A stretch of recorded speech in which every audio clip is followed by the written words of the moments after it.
Hi friends, Krista Steenbergen here with Golden Rule Fundraising, and I wanted to hop on here today and talk to you about a subject that I'm very, very passionate about, which is friendraising versus fundraising.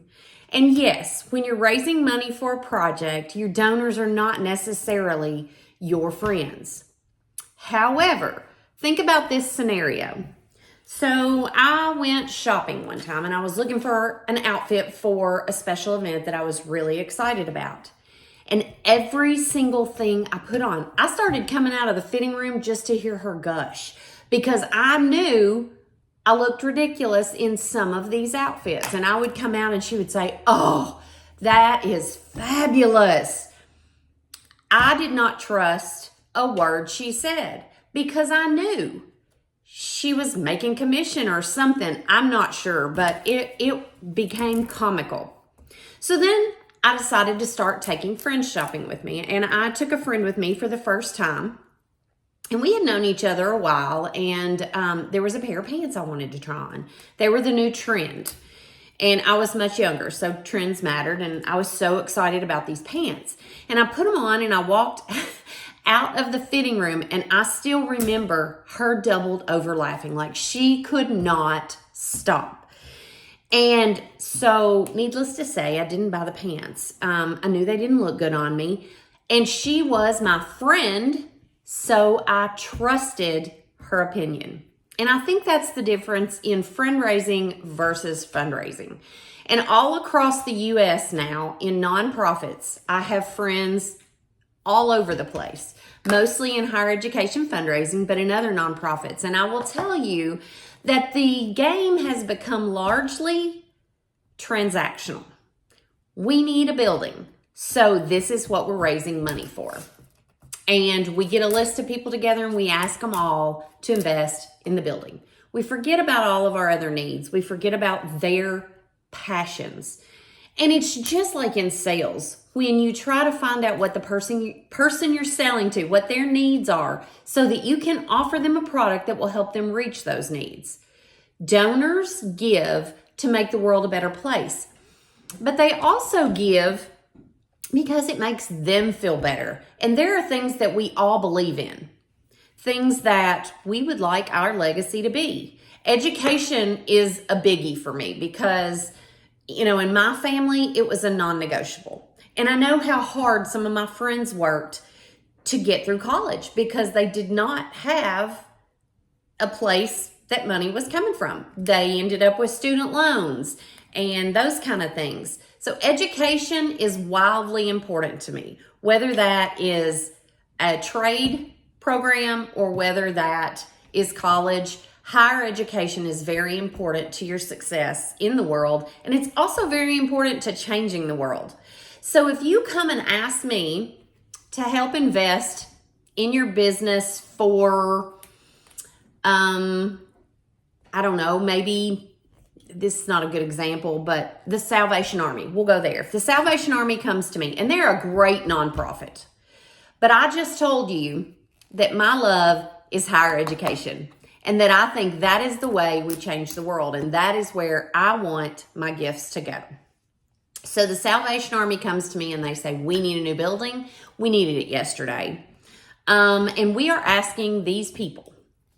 And I'm like, well, what I really want to do is start a scholarship fund to make sure that the people who use your services have the opportunity to have education after primary and secondary. When they graduate from high school, I want to make sure that they can do what they want to do and be successful at it. But we're raising money for a building. So every nonprofit has many needs. So we just need to get to know, before you ask for any money, you need to sit down and yes, you can describe your nonprofit to these potential donors.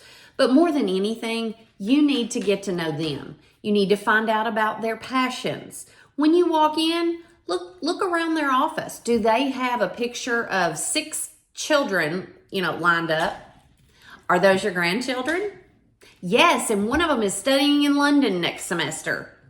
Okay, so the next time you see him, How's your granddaughter doing in London? I want to hear about that. That is very exciting. And the more rapport you build with these donors, the more they trust you. And that's why I call it friendraising versus fundraising, because you are doing more than just asking for an amount of money for your project. Okay, so donors need to be proud of their gifts, and they are not going to just give you money because they have it. They want to make a difference in the world, but they also have passions, and they need to be proud of it. And honestly, if they're proud enough, they might tell all their friends. And your best donor pipeline is your current donors. Someone makes a $50 gift. They have a great experience. You thank them. You call them up. You get to know them. You find out why they give. Their next gift might be $5,000. That reaches your major gift threshold. So you call them. You take them to lunch. You hear more about what motivated them to give to you. You do a thank you. You make sure that you send them a note telling them how grateful you are. Then their next gift, say, is $20,000. And in your organization, that's a huge gift. Why not feature them in your newsletter talking about how generous they are? Or if they really don't want something like that, how about a framed portrait of the room that you were able to renovate because of their gift? Or how about a one-pager with a picture of the student in your organization that benefited from their gift and a little bit about them and how it made life easier for that child? Those are things that build your friendship. And the trust needs to be there in more than one way. So they need to trust you that you're not going to waste their time talking about things that they're not interested in, because you have gotten to know them and you know what their interests are. But in addition to that, maybe you are the development person and the president is above you and they have told the president, yeah, we're working on a gift. It's going to be, this much, and we're super excited about it. So the president calls you up and says, hey, I talked to Sam Smith and he says he wants to do a scholarship fund. He's a College of Business grad. He ran this huge business all these years. So write up a proposal for a College of Business scholarship.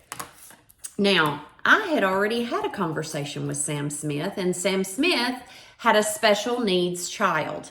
And he wanted to do a scholarship for students who were going into special education in the College of Education because he wanted his son's life to mean something.